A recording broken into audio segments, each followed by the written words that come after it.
It's out of Isaiah 32. It says, behold, a king shall reign in righteousness, and princes shall rule in judgment. And a man shall be as a hiding place from the wind, and a covert from the tempest, as rivers of water in a dry place, as the shadow of a great rock in a weary land. And the eyes of him that see shall not be dim, and the ears of them that hear shall hearken.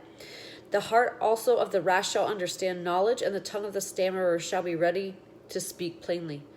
The vile person shall be no more called liberal, nor the churl said to be bountiful. For the vile person will speak villainy, and in his heart he will work iniquity, to practice hypocrisy, and to utter error against the Lord, and to make empty the soul of the hungry. And he will cause the drink of the thirsty to fail. The instruments also of the churl are evil. He devises wicked devices to destroy the poor with lying words, even when the needy speaketh right. But the liberal devises liberal things, and by liberal things he shall stand. Whew. Rise up, ye women that are at ease, and hear my voice, ye careless daughters, give ear unto my speech. Many days and years shall ye be troubled, ye careless women, for the vintage shall fail, and the gathering shall not come. Tremble, ye women that are at ease, be troubled, ye careless ones, strip you and make you bare, and gird sackcloth upon your loins. They shall lament for the teats, for the pleasant fields, and for the fruitful vine. Upon the land of my people shall come up thorns and briars, yea, upon all the houses of joy in the joyous city. Because the palaces shall be forsaken, and the multitude of the cities shall be left, and the forts and towers shall be dens forever, a joy of wild asses and pasture of flocks, until the Spirit be poured out upon us from on high, and the wilderness be a fruitful field, and the fruitful field be counted for a forest. Then judgment shall dwell in the wilderness, and righteousness remain in the fruitful field. And the work of the righteous shall be peace, and the effect of righteousness, quietness, and assurance forever. And my people shall dwell in a peaceable habitation, and in sure dwellings, and in quiet resting places. When it shall hail coming down on the forest, and the city shall be low in a low place. Blessed are ye that sow beside all waters, that send forth thither the feet of the ox and the ass. Whoa, a lot.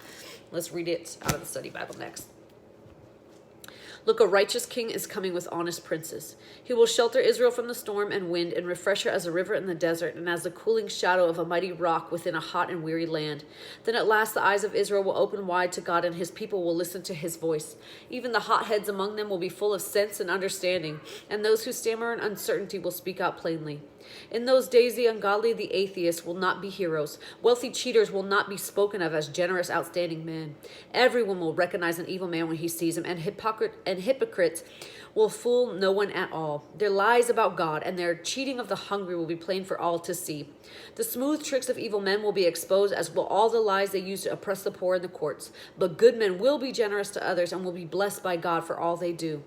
Listen, you women who loll around in lazy ease. Listen to me, and I will tell you your reward.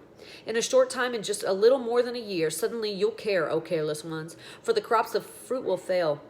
The harvest will not take its place.